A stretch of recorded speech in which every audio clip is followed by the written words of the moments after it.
Valentine's Day message. Hey everyone, it's Paula from Just Love. Valentine's Day is a celebration of love. So this Valentine's message celebrates the love that you are. You are a miracle of love in human form, residing on this extremely beautiful and impressive planet we call Earth. We all have that divine spark within, connecting us to all there is. And whether you know it or not, you really are cherished beyond compare. You are perfect, yes, perfect, and valued. You are recognized and valued by the divine, God, or whatever name you have ascribed to the ever-loving, omnipresent energy, and you are recognized and valued by everyone that your life touches. Even if that doesn't appear to be the case, it is without a doubt the truth on a soul level. Your very existence, your empathy, your compassion, even your breath manifests love and healing. Your worth is justified quite simply by the fact that you are here. So you may be thinking, oh, that sounds really nice, and I really do feel uplifted. Maybe I am supposed to be here. Maybe I'm doing okay. The words to the very famous Desirado poem tell us that we have a right to be here and that the universe is unfolding as it should. This is how it reads. You are a child of the universe, no less than the trees and the stars. You have a right to be here. And whether or not it is clear to you, no doubt the universe is unfolding as it should. Not only is the universe unfolding as it should, we are living in a time never before known or experienced by us. The universe is ever expanding, so these are unprecedented times. We are transforming. We are moving from fear to love. Neale Donald Walsch says, we are transforming right now into the grandest version of the greatest vision ever we held about who we are. The Desirado poem goes on to tell us to be at peace. Amen. Be at peace with God and be at peace with ourselves. So the Desirado poem is telling us that all is well. And Neale Donald Walsch is telling us that we are transforming into the grandest version of who and what we could have ever envisaged in our wildest imagination. Not what the media is telling us. Regardless of where you're getting your news and information from, that's not what it says. Far from it.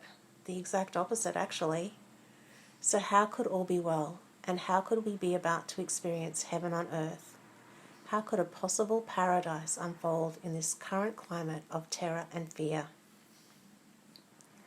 Well, Neale Donald Walsch answers this question and he calls it the law of opposites. This is what he says.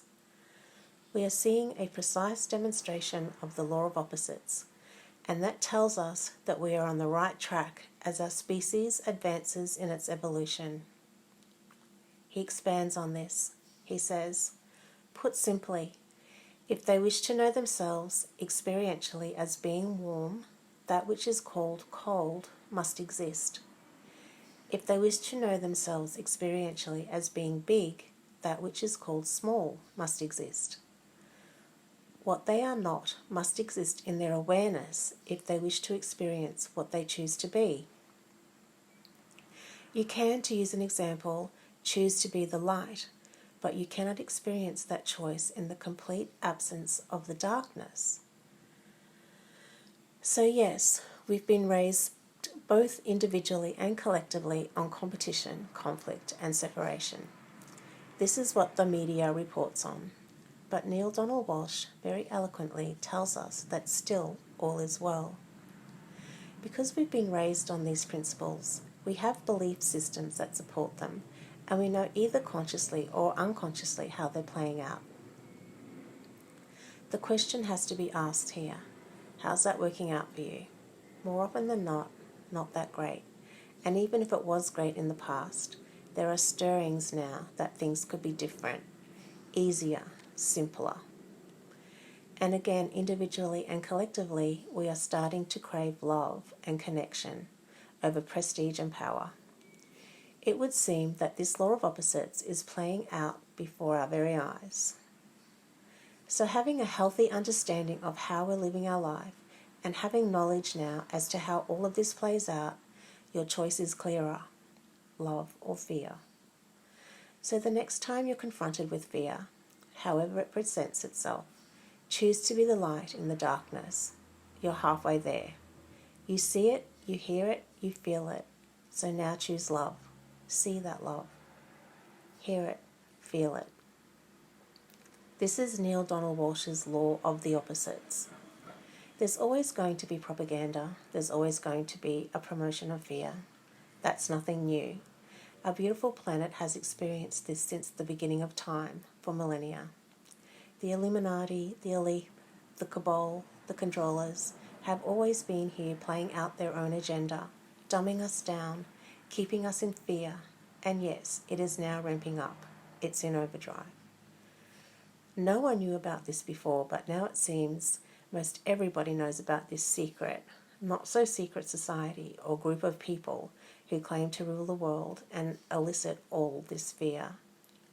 It does seem to be backfiring though as we move into this new energy of love, as we move from 3D consciousness to 5D consciousness.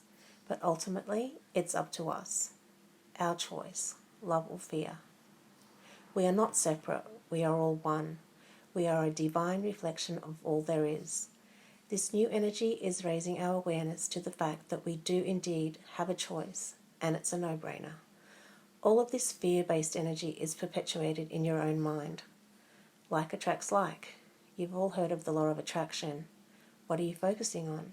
How is that making you feel? The Illuminati, or whatever you want to call them, isn't some scary thing that's just recently been revealed to the world. It's been here forever. It's what we know. It's what we've been raised on. It's conflict, separation, competition. It's fear. Now we know there is another way. Let the Illuminati have their game. It's not our business. Judy Carroll, in her most recent book, Extraterrestrials' Presence on Earth, Lessons in History, tells us that most created beings have fallen at some stage in their evolution. This is part of the learning process. And the ones that are the Illuminati, the controllers, the elite, Judy Carroll calls them the reptarians. But regardless of the label, they too have that divine spark within, as well as their role to play in the scheme of things. And all is playing out in accordance to divine order. So are we going to do this with grace and ease, or are we going to remain stuck in judgment and paralyzed by fear? The media doesn't report on all the good things that are happening in the world, but rest assured, there is goodness more than ever. The important thing now is to remain conscious of the role that we can play. Like attracts like. We do make a significant difference by just being here and being who we truly are, which is love epitomized. You are supposed to be here, and you are okay. Peace be with you. Happy Valentine's Day. If you like this video, please share it with your friends and subscribe to this channel. Thank you so much for listening.